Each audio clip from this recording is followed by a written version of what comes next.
everyone, Peter Hewitt, la-artistino here. I've got another book review for you, and today we're going to delve back into the mind of Kerby Rosanes. You may remember that late last year I posted a review video of his first book, Imagimorphia, as published through Michael O'Mara Books. And this time we're back with his second book, Imagimorphia. Now he does have other books that he's printed straight through Amazon, and I can't speak about those. I've only got these ones of his. And these ones are the UK publications, not the US publications. I don't have examples of those, so I can't speak about the quality of them. But we will look at this one. The first thing you will notice is this book also incorporates Kerby's signature style, featuring one large item, usually an animal, surrounded by all of these gorgeous little doodle characters and objects and smoke and waves and all sorts of things. And it's a real feast for the coloured pencils. I think there's lots of little bits and pieces to colour in. I'm going to have a peek inside. And here you've got a part of reproduction of one of the pictures inside the book. I think that's a snow leopard. I've got to remember to colour him as a snow leopard. You have your nameplate section and a little doodle there. Now this is a little pre-warning for inside the book. You'll see a lot more mech-based or mechanical-based things and a little bit less of the biological, animal and plant-based things. But that's good. There's still a huge mix of both, mind you. You've got a nice bigger print here, something that you can get your teeth into to start off with. Again, this is the publishing information at the start of the book. People ask me where to find these things. This states exactly where the book is published. This one is published in Italy. So as opposed to the previous one, which was printed in China through Michael O'Mara Books, this one is published through Italy. And there is the ISBN number. If you want to buy a particular publication, a particular version of the book, you need to quote the ISBN number, a place that you're placing the order. Now, Italy. So this is going to be a different paper again, but to tell you the truth, I can't really feel much difference between this one and the Imagimorphia printed in China through Michael O'Mara Books. Feels nice and smooth, a little bit of tooth there. The ink is lovely and dark, and it's a fairly thick paper. Now we'll go on to the first piece that I've coloured, and some of you might have seen this on my Instagram and on my Facebook page and on my blog. But these are my two swans. These is completely coloured with polychromos pencils. I didn't use anything else with this, and I decided to do a black swan and a white swan. And the reason I did a black swan is because black swans are native to my country. You don't generally see the white swans at all, because the black swans are quite aggressive and they chase off the white swans. Really enjoyed doing this. There's an experiment in colouring something that's black, and I know there's a problem for people in colouring black objects and colouring white objects. The trick is to realise that nothing is ever truly black and nothing is ever truly white, so you look for the tint that is involved in that black colour. It might be slightly purpley tinted black or slightly greeny tinted black. The white might be slightly pinkish tinted, and that's what you use to colour it in. Now with this black swan, I've used a charcoaly type colours, the cooler greys, and a very light sky blue to tint the edges of the feathers, so to give definition to the feathers.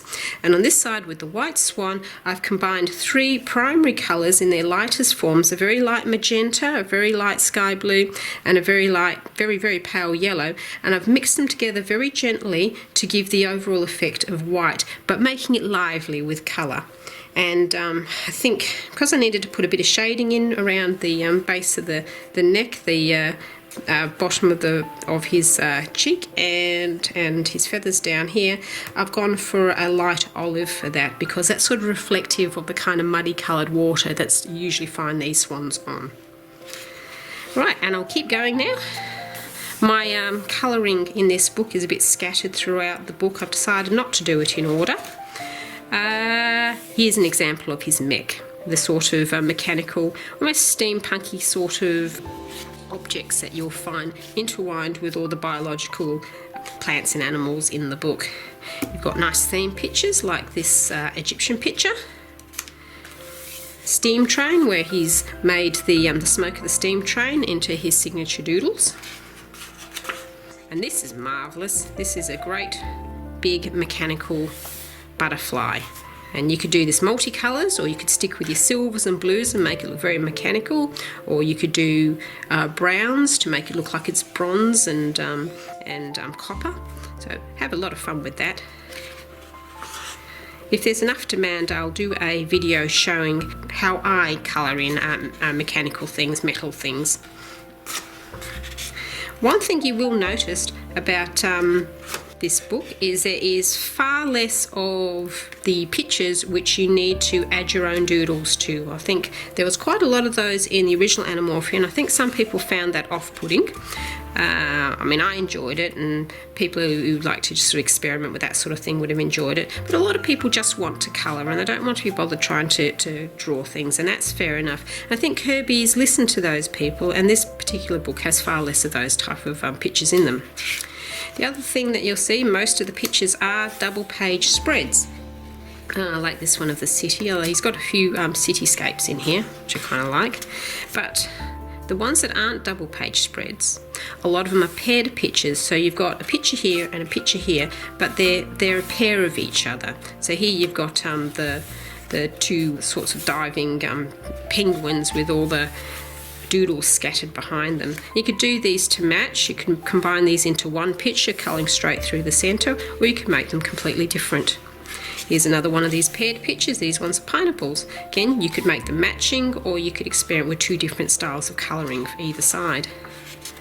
Spiders. This would look very good with a black background, I think. Here's a complete 2-page spread. And here, this is a gorgeous example, I think, of his combination of biological and mechanical. These two beetles, they look like they're going to be buckets of fun to colour. And this big tree, I haven't seen this tree completed yet. Some deer. Now here's a space that if you want to, you can do doodles in the antlers here. They've been left, you know, clean for you to do. He hasn't written anything there asking you to do anything with this page, so it's really up to you whether you want to doodle in the antlers or whether you just want to leave them plain. This one is a gorgeous picture. I'm dying to tackle this one actually, but it's one of those that's going to take me at least 2 weeks. I can see it. There's so much detail in there. Ooh, this one reminds me of the wolf picture that he did in the other one with the wolves running, only this time he's got rabbits. Another paired picture. Another big picture again. This one reminds me of his big whale picture from the original book, from the first book, Animorphia. Now here's two pictures that are two separate ones, but they're not paired, and there's a couple of these throughout the book. So you've got one of this, I think it's a heron type creature, and the tiger, and this one actually does invite you with some words to fill in the patterns. Now you don't have to if you don't want to. I've seen somebody who did a great job just blacking all of this textured white space and then colouring the rest of the tiger in the tiger oranges and yellows, and that looked fantastic. Or you can go ahead and put your doodles in. Now here's another one that I coloured in. This is a pair of mechs or robots or androids or whatever you want to refer to them as. This was a bit of a challenge for me. I used an app to randomly select a number of colours from my Inktense selection, and I got these 4 colours actually. I'll show you. It was the Tuscan red, violet, green aquamarine and Payne's grey, and I had to colour in it mainly using those colours. I also added in some yellow, so I reserved myself the right to pick another couple of colours to go on top, making sure that these were just the central colours that I used. And then when I was finished, I thought I need some background, so I popped a little kind of an orange ombre piece down here, just so that it would make the purples and those aquamarines pop. Again, I've used a gel pen to get the little shiny effect in the metal, and I'll be doing exactly the same on this side, only I'm not quite sure which colours I'm going to think. Something tells me I want lime green and maybe watermelon in there, but I'll see how I feel when I start colouring it.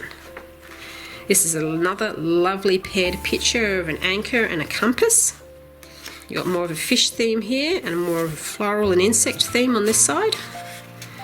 Birds escaping from a cage. I like this one. This is one that looks like it's 2 different pictures, but he's done a crossover here to make it a complete, you know, double page spread of the 2 jellies with all these flowers coming out of them. And these are things like a little skull there, which I love. This is gorgeous. And you have here a Tyrannosaurus Rex and a dinosaur theme. Very Jurassic.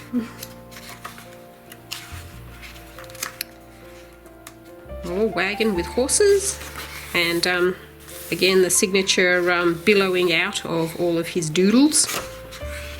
And this you saw on the front page of the book as well. That's the complete picture.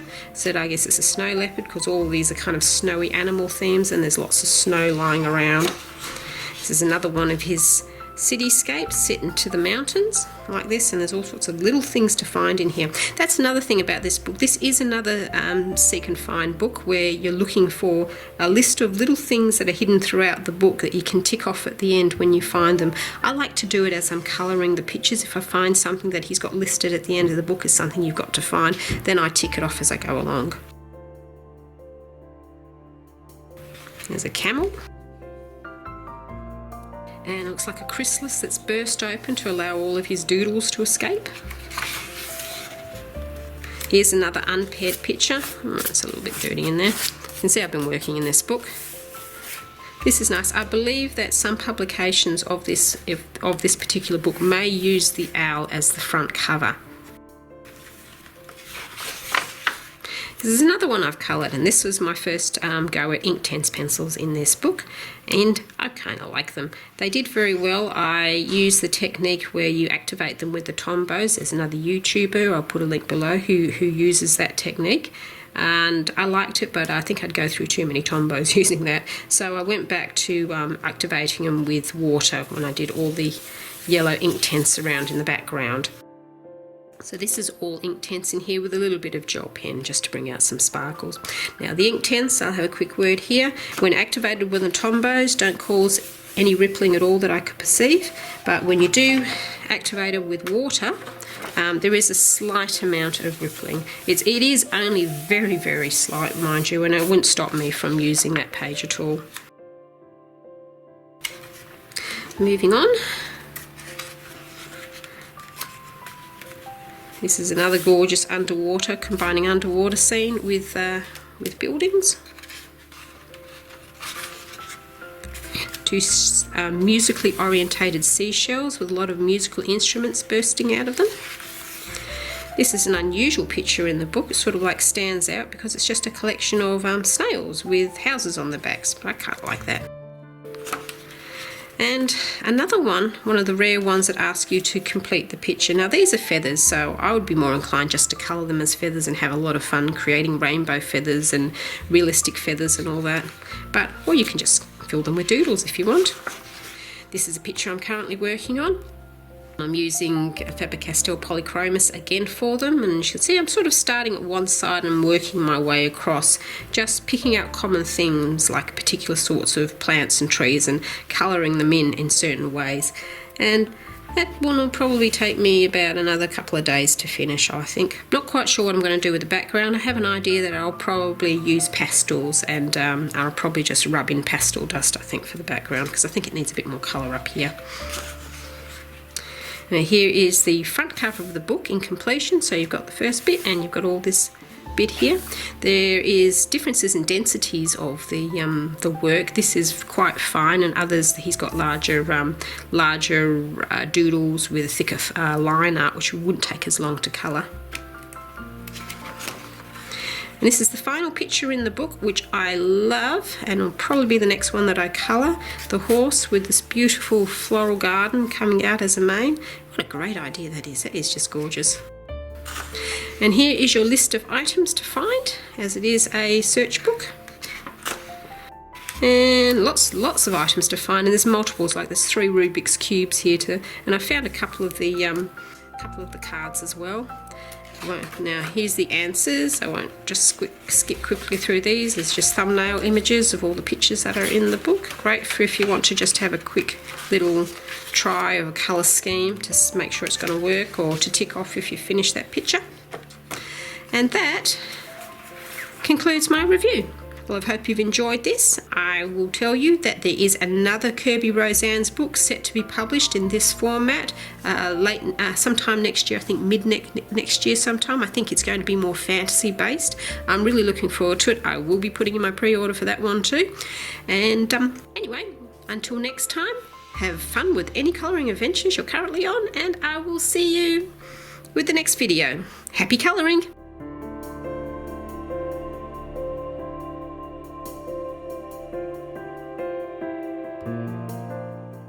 I hope you're enjoying any colouring adventures that you are currently on, and until next time, happy colouring!